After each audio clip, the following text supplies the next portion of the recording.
You're listening to Filmmakers Drinking Bourbon.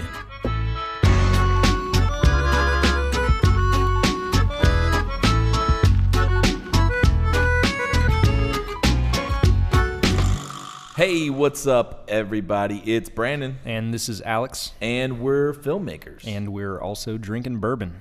Cheers, bro. Cheers. So what do we got here? Well, today we have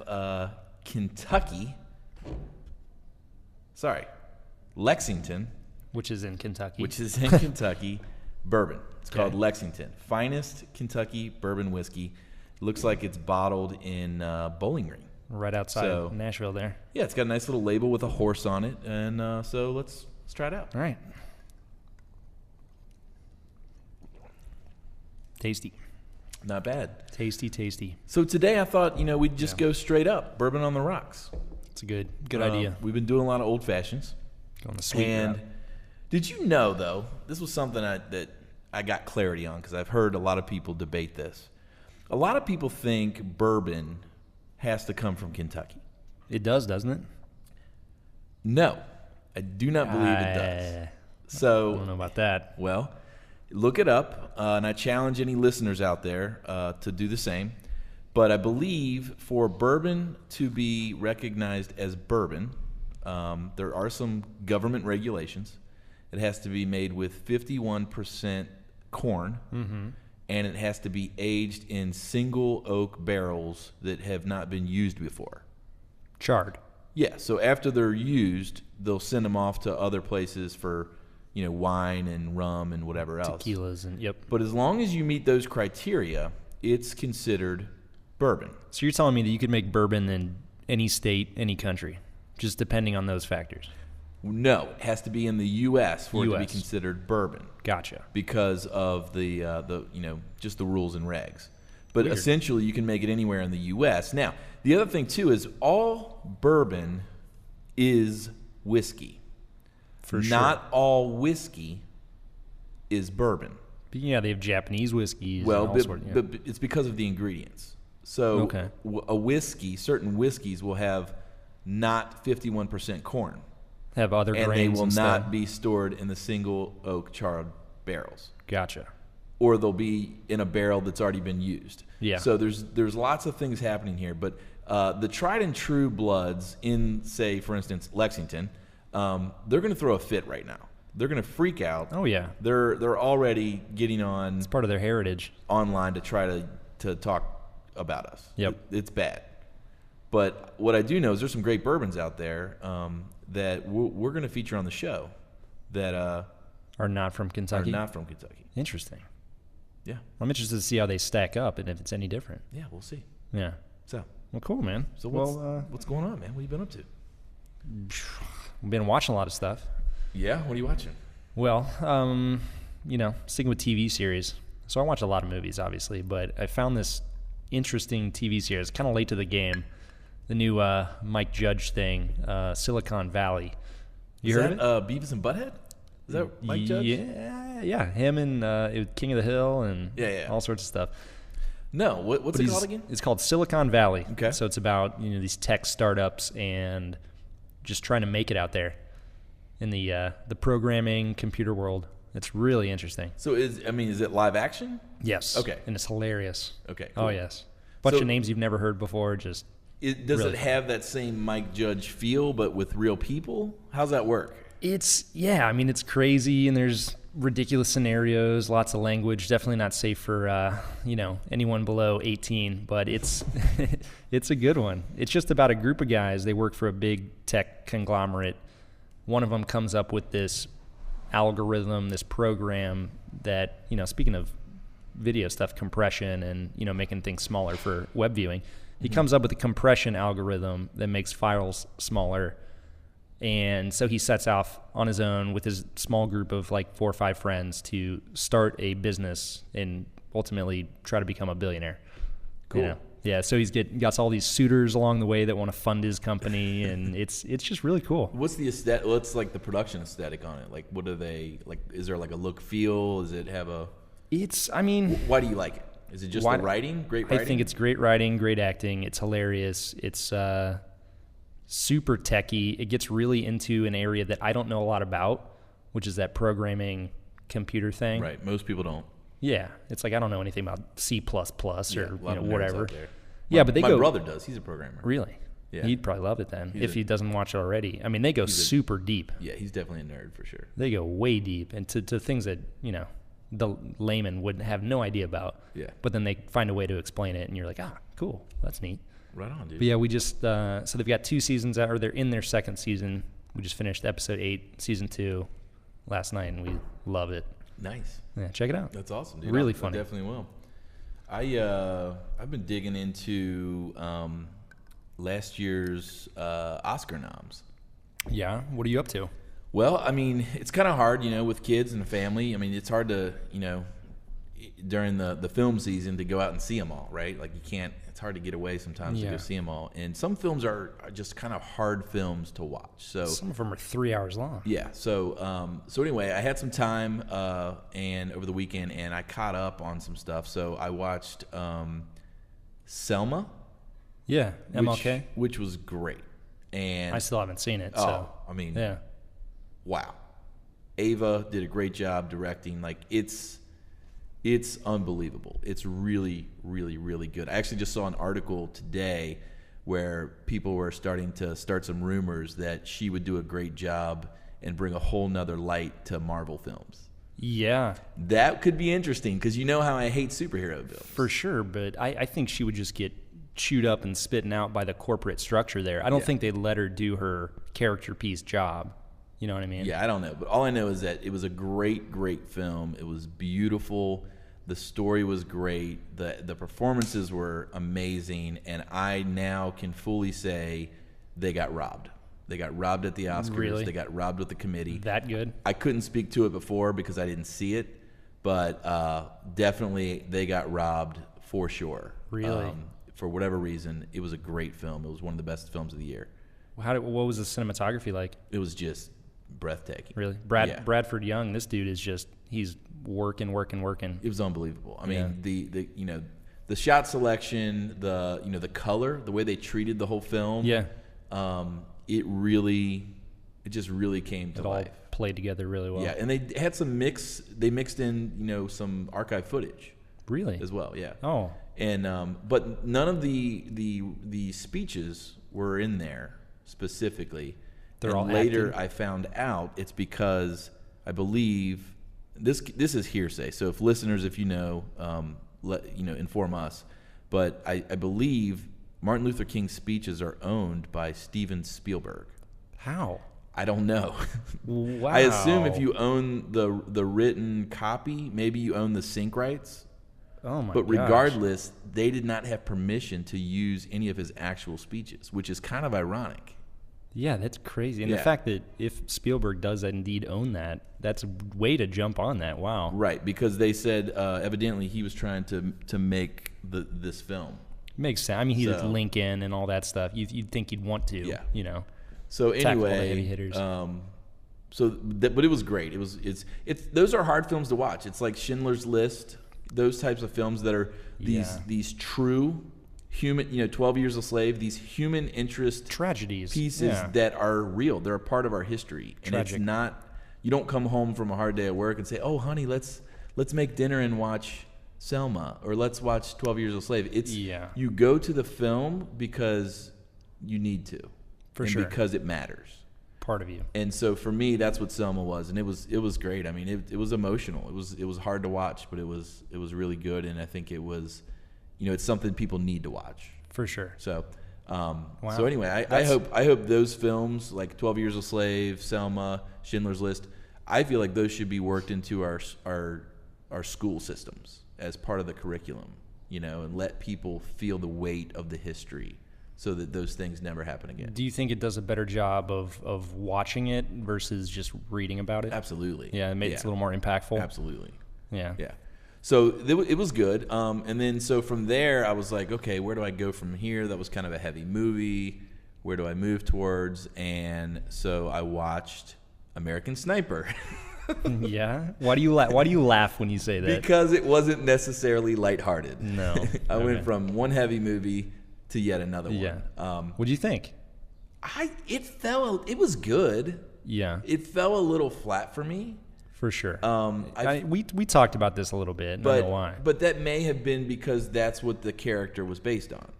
But Cooper, for me, yeah. Cooper, it just fell a little flat for me. The whole sort of thing, and the ending, I thought was kind of I don't know, just abrupt, yeah, abrupt, sudden, yeah, kind of a cop out, kind of weird actually. And we talked about this, and I don't know if it was so much of a cop out as the guy. I mean, he was murdered either during production or right after production when they'd already filmed it, Right. and so rather than have the money to go back and film a very touchy subject that just occurred or whatever, they replace it with a title card and a scene after, Yeah. So yes, it's abrupt, but I think it was due to the real life circumstances. Yeah, which is always a crazy thing whenever a film is that close to what's really happening in the world. Kind of like 0 Dark 30. Oh yeah. Like that came out so soon after. Yeah. So, anyway, it was a good film. I thought it was good. I mean, I liked it. But again, it fell a little flat for all the hype that I think it got. I think that thing was beautifully shot, though. Yeah, it looked great. Yeah. I mean, yeah, of course. And I respect anything that Eastwood does. When you hear about his his technique, his like, okay, everybody gets one take, and if you don't get it and it's not absolutely okay, and you really, really screw up, okay, maybe I'll give you another take. But it's one take and you move on. And he knows exactly what shots he wants, and he always comes in under budget and, in the time limit. So props to him. Yeah. He's Dirty Harry. He's a master. Yeah. He's Absolute master. He's got a Colt 45, pointing at you Pointing at the producer. Make my day. Make my movie. So, and then lastly, the last film that I caught up on was Whiplash. Still, I haven't seen that either. Yeah, dude. So this one was sort of the outlier. Again, for the budget that it had, a little indie film. It was great. Now I'm a musician, so it hit home with me a little more, and I really enjoyed it. Yeah. I think if you weren't a musician, you may have found that it fell apart towards the end. Really? Maybe. Why I won't give it away. Yeah. Okay. But that was. I mean, I've seen the clips and the trailers and with J.K. Simmons. And yeah, but they were all fully merited in their nominations for sure. Yeah, absolutely. Well, cool. So, but that's been fun. So I kind of, it's good. It's kind of, I went on kind of like a bender. It was like a little Oscar film bender. Like I just was going all day. Pour a glass of bourbon and sit back and watch movies. Huh? Crazy. Yeah. So it was fun. Wow. Was that all in one day? 2 days. Gee. Oh, wow. No, it may have been 1 day. It was pretty crazy. Yeah, that's pretty intense. Yeah. So anyway, well, man, cool, man. What else is going on? What have you been working on? What have I been working on? I feel like this is a super chill episode right now. Hey, it is chill. We're just hanging out. Maybe it's the bourbon. Maybe the Lexington's hitting us. Good old Lexington, making things easy. Yeah. You know me, man. Music videos all the time, all day, every day. It's like your bread and butter, man. It's what you do. It's just fun. It's a good outlet. You get a chance to be creative, and So what was this one? Can you talk about it? Are you allowed to always say who it is? Always allowed to say. It's a band from Akron. So we're up in Akron. As in Ohio? Akron, Ohio. I mean, we have listeners all over the world. Yeah, it's not Akron, Okinawa. We can't just say Akron. I mean, we've Akron, Brussels. Yeah, Akron, Ohio, in the United States. In the United States. So for all of our listeners in Sydney, South Africa, we're in the United States. Yep. Akron, in the Midwest, Ohio. in Ohio. Just south of Lake Erie there. Yep. Great Lakes. South of Canada. South of Canada. North of Mexico. Nice. So you're making a music video. We're making a music video for a band called Red Sun Rising. Really good band. I really dig their music. Some band, film a lot of different music videos, and some of the groups, it's not my cup of tea. It's just different. Yeah, but you're doing the job. Doing the job, and they've all been great so far. All the bands are nice, but this band I actually really enjoyed their music. They are considered grunge, I guess. So like rock, real like actual rock. Is Pearl Jam coming back? Is that what's happening? Kinda. I mean, I could play the song on air here, and you love it, man. You love the music, but really cool. I mean, it's simple, I guess, video idea. So band performance in a abandoned kind of parking lot type feel, warehouse deal, overhead fluorescence, and then the story elements. Lead singer's crawling through the mud, comes out a changed man, nice, covered in mud, and it's just really cool textural shots. But it was really weird. I mean, so I was out of town up until Sunday, and the shoot was on Monday. Right. Oh, that's the worst. Yeah. Coming back from a weekend and ready to roll at 6 in the morning. Well, here's the thing. So Cincinnati is 3.5 hours south of Akron. I get back into Cincinnati at 12:30 a.m. Monday morning, and I have to be on set at 10 in Akron. Geez. Yeah, so to wake up at 5:30, pack my truck, make sure my gear's ready, make sure I got everything I need, grab a coffee, hit the road, and I'm up there at 10 a.m. And due to the short lack of sleep, lack of sleep, and lack of funds and pre-production. Mm-hmm. So we just didn't have time to kind of get the necessary crew. So you have zero sleep, and you're winging it. Yeah, pretty much. But you guys have a loose concept. We have a loose concept, which is a great concept, and we've done this a million times. So we kind of know where to generally start and how to improvise. But so we had no crew. Can you say who the director was? Yeah. So the director is out of Columbus. His name's Brad Gollowin. Oh yeah, you guys do all sorts of stuff. All sorts of stuff. So you guys got that chemistry. Yeah. So we trust each other. He trusts me. I trust him and his leadership. Well, that's good. That if you're going into a situation where there's some constant, you've got you've got that vibe that you need for sure. There's some constants, cool, but you think he'd come on the show? I think we could get him on the show. I think it'd be great to have him on the show. He's done some really cool stuff. His reel is sick. Yeah. And I would love to learn from him and what he's doing. So he'd provide a different perspective for sure. All right, cool. Let's set that up. If you're listening out there, Brad, we're going to try to set this up. You might be the first director we have on the show. That would be great. Other than you, of course. Well, other than me. Yeah. I don't know how much of a director I am. Yes, you are. Either way, so to get back to it, we not enough money, not enough leadway, so we don't have a crew. It's me and Brad. I'm a DP. He's a director. We've got a 1-ton truck. We've got an M18, which is a small HMI, 4x4 Kinos. Right. Who drove the truck? Brad drove the truck up. The director drove the truck up from Columbus to Akron. So he was the director / producer / grip / gaff / best boy. No, he was the director / producer, and he will edit it and do all that. I was the DP, gaffer, grip, AC, all that jazz. Right. It was very interesting. But yeah, so we got all our gear from a couple Ohio-based companies, Columbus. Ohio HD Video provided us a nice set of super speed lenses, Zeiss, really beautiful old lenses. Sweet. Monitor, that all stuff, and then Central Grip and Lighting provided the HMI and Kinos and the 1-ton. Nice. But yeah, we got through it, and it turned out really neat. Was would you go long, or was it like a 20-hour day? It was like I don't know, 12:30. I got back home at 9:30. Yeah. Yeah, so those are always, listeners out there, if you're listening, man, share your war stories. We'd love to hear similar stories. Hit us up on fdbpodcast.com on the Ask Me Anything, and we'd love to hear a little nugget of, what's the longest day you've worked? Yeah. Like a day when you're just like, holy crap, like I just put in an 18-hour day. I can tell you my longest day is 37 hours. That's crazy. Yeah. Mine's probably we did a big corporate thing for a large brand that I think, and you were on it, so it ended up going like 19 hours or something by the time we got home. Oh, yeah. Yeah.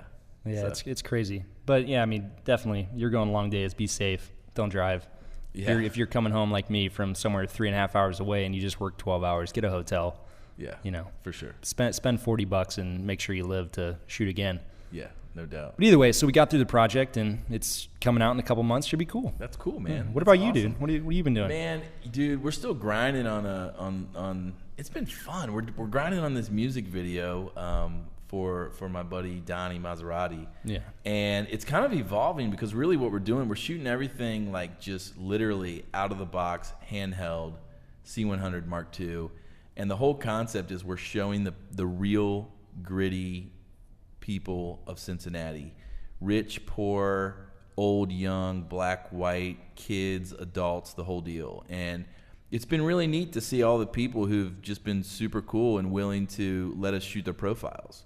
And so we're shooting these like sort of profile, almost like still images, but they're film shot 60 frames per second, and it's just really bringing the city to life. And so hopefully, when it drops here in about a month on World Star Hip Hop, the people that see it all over the country and the world will get this vibe of like, what Cincinnati is about, like who is Cincinnati, and they're going to see all walks of life and really gaze into the eyes of the people. And so it's just been a ton of fun, but it's one of those, like, it's almost like making a documentary, to be honest. This is kind just of on the fly. Yeah, this music video is really like a documentary. And so it's been cool. Of course there's performance pieces and that sort of stuff. But the filming the profiles has been a lot of fun. So it's been cool. And it's been a challenge. I mean, we're out in, high noon, midday sun. And you've got the OLED on the camera. Which what are you using, by the way? The C100 Mark II. C100 Mark II. Yeah. And with Canon glass, and it's tough because you're rolling quick and light, and it's real sort of documentary style, and but that sun's blowing down. You can barely see what you're doing, so you really got to trust the meters. And luckily the camera has a nice little luminance bump on it, so you can make the OLED pop a little brighter. And it's got an easy shift to black and white, so if you can see that a little bit better if you're just trying to check focus. But the thing about that camera that's been great is the autofocus feature. Yeah, is it actually working? Well, yeah. I mean, I'm not a DP. I don't know how to pull focus, and so here I am doing these sort of handheld profiles of people where I want to do just a subtle little push, just a subtle move, kind of simulating like a dolly push, but handheld. And the autofocus has a crop mark, and anything in that crop mark, that's where it's going to focus. Yeah. And as long as you don't move too fast, it's perfect. It keeps up. Yeah, and so nice. it's been great, and it's been a great feature. So I've used that a ton, but it's been fun, man. So I can't wait to get this video out and let the people see it. I love this city. That's where we record FDB Filmmakers Drinking Bourbon right here in Cincinnati, Ohio, and so I can't wait to share this with the people.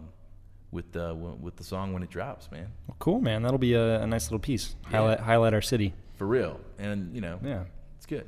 So that's awesome. So what else is up, man? I think we should encourage, like we do every show, to our listeners to chime in on the Ask Me Anything section of the website, fdbpodcast.com. Yeah, we've had a couple, man. Yeah, let us know what they're listening or working on, and all right, well, what's going on. Do we have anything from the archives here? Let's see here. All right, here's one that we were going to address that we haven't gotten to. Yeah. Now's a good time. Let's do it. Because you've been talking about crew, right? Yeah. Oh, yeah. Well, yeah. We're talking about crew. What's it say? This is from an anonymous listener. It says, "Hey guys, love the show. I currently work for a grip company as a grip." Cool. That makes sense. Yeah. Coastal Grip and Electric, based out of West Palm Beach. Ooh, nice and warm. Feel like plugging us? I think we just plugged them. Yeah, plug. So West Palm. I think at this point, this writer is no longer anonymous. We kind of know where he's at. Know where you work, know where you live. Yeah. So anyway, he's in West Palm. Writing. Here's what he says. My question is it a major letdown if you hire a crew and they turn out to be not as experienced as you would like, whether it be the production assistants, DP, or whoever? I ask, at least in my opinion, there isn't really schooling that can prepare you for a pro set. Thanks for the input. That's kind of a good question. Yes. Moving on. No. But so let's talk about that. So what about you? You've shot with more crews than I have. Yeah. For sure. I don't know about that. Maybe. Well, yeah. I mean, in your role, yeah. Usually my role's been, with the company or for sure. You shoot with a lot of different people. Yep. What's it like when you show up thinking your crew, your grip, your gaff, your PA, whoever is ready to roll, and then you look at them and you ask for something and they give you a blank stare? Like, talk about that. And they like fake their resume or come off more experienced than they actually are. It's frustrating, man. I mean, honestly, it's this whole industry is based around collaboration and compartmentalization. Like, everybody's got to hold their own weight, know what you're doing, fill your role, and ultimately serve the project.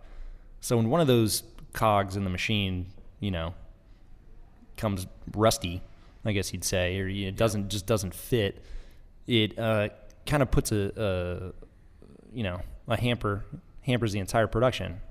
Yeah, I mean, a film production and a crew it really is relying upon all positions. You know? And unless you're running with a, even run and gun, if the other guy's not carrying his weight, it's even worse when there's less people. Yeah. But I mean, say I'm on a set. I'm not going to throw out any specific examples or names, but say just a theoretical thing. You're on a set and your AC, assures you, and he sells you real well in the interview and whatever, that yes, he's good with Alexa and he's good with, he's worked with a, giant Zoom before, and he knows all about, wireless video transmission, and, this project really requires all that. And then you show up. We show up and he starts asking questions. Yeah. What's this button do? Or how do I get to it's been a while since I've worked on the, so how do I get to this thing in the menu? Yeah.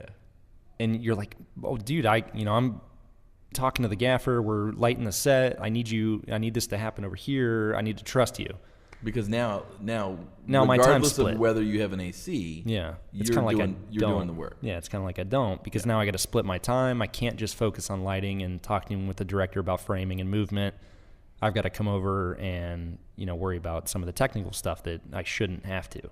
Yeah, well, and I think the same's true. I mean, what I've experienced from more of a director-producer side is, if you're working with a producer or an AD who, again, I've done that, been there, that sort of thing. But then you show up and, maybe it could be something as simple as they just don't know how to talk to people. Ooh, and that's a big one. And so you look over and you're like, hey, I need you to go ahead and grab these extras and instruct them to do X, Y, or Z. Yeah. And then, you've got somebody, a production assistant, AD, or whoever, who they have a problem talking to people. That's a big thing in this industry. Is you got to be able to work with other human beings. You have to be able to talk. You have to have empathy. You gotta be assertive. You have to be able to read them and say, okay, well, I'm pushing too far. I got to back off, or I need to push further, or whatever. So when they can't do that, it's for you too. You got to step in. You got to do the talk. I mean, it's like, I got to focus over here, and now I'm forced to do this. And I think for me, especially working with crews from different places. So, if we're filming in another state, or we've done some stuff down in Miami, down in Nashville, the opposite is true. When you get a crew who has it together, man, it's like you feel like royalty. Yeah, weight's been lifted. Yeah, I was filming a music video last year down in Nashville, and the Nashville crew we had was just awesome. I mean, these guys came in, and from day one, they just made us feel welcome and like family, and they were appreciative that they got the gig, and they just busted their asses, dude.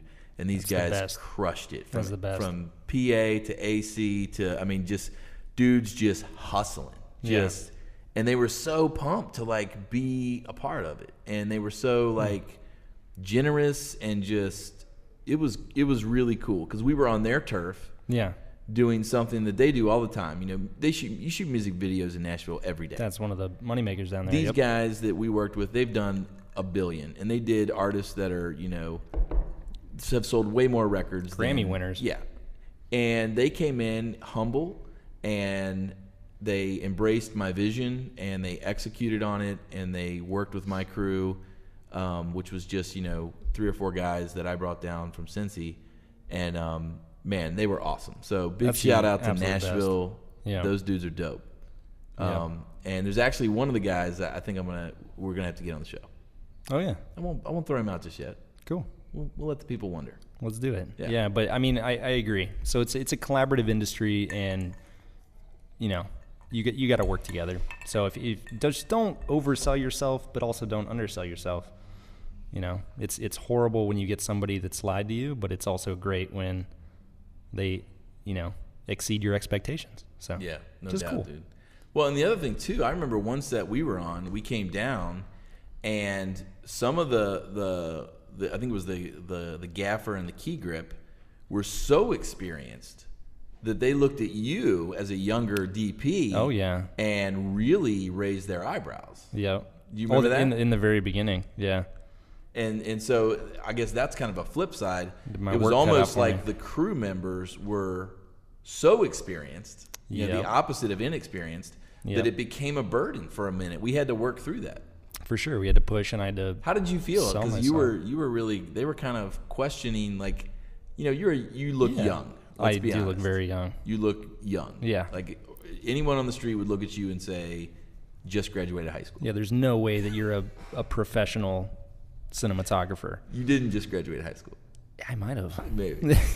But Either way. you're like you're a grown man with Yeah. a job and a degree and I'm a grown man. yeah. Yeah. You know, you're in your 20s. But we get down there, and they're saying stuff, and you can tell that they're testing me. Yeah.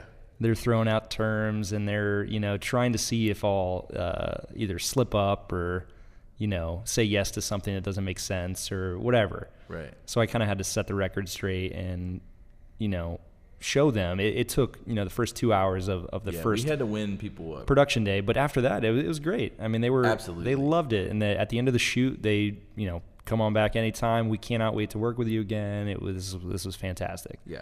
So I think to your point, Mr. Anonymous in West Palm, yes, it's a letdown when you get a crew that isn't as experienced. Yes. Sometimes it's a challenge when you get a crew that's over experienced or has way For sure. so much experience that they think they're better than you, or they think that maybe they know more than you. yeah, But I think the takeaway, and what I look at is, it's all about relationships. It's all about people. It's all about knowing how to pivot on adapt. set. You gotta know how to adapt. You got to see what you're working with, then you adapt to make sure that ultimately the client is happy, because that's who we're all working for. Yeah. No matter who you are on the crew, we're working for the end goal, which is the client who writes the checks. Mm-hmm.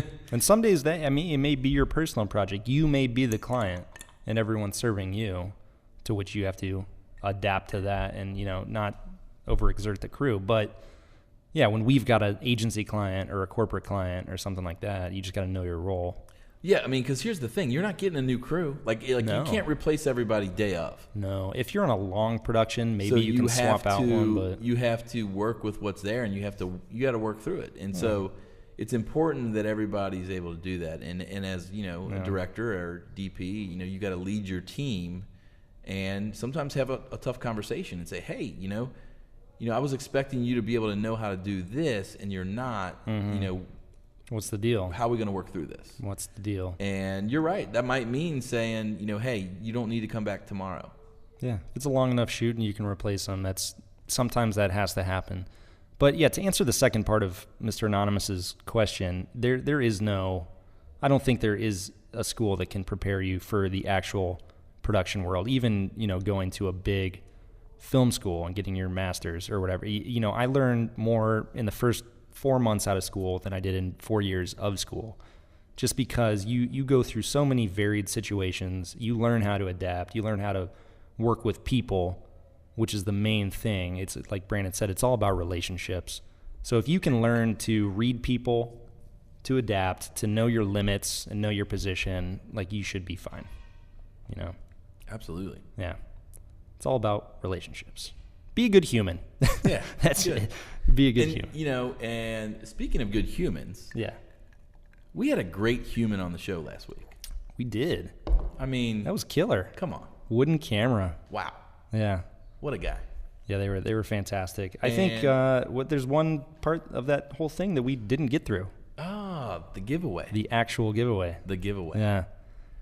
We Man, had some entries too. We had quite a few.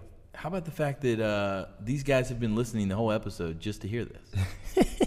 You can't give it away too soon. No, you gotta. I mean, Yeah. thanks, guys. Yeah. And again, we're just so excited that the listenership continues to grow. We've hit a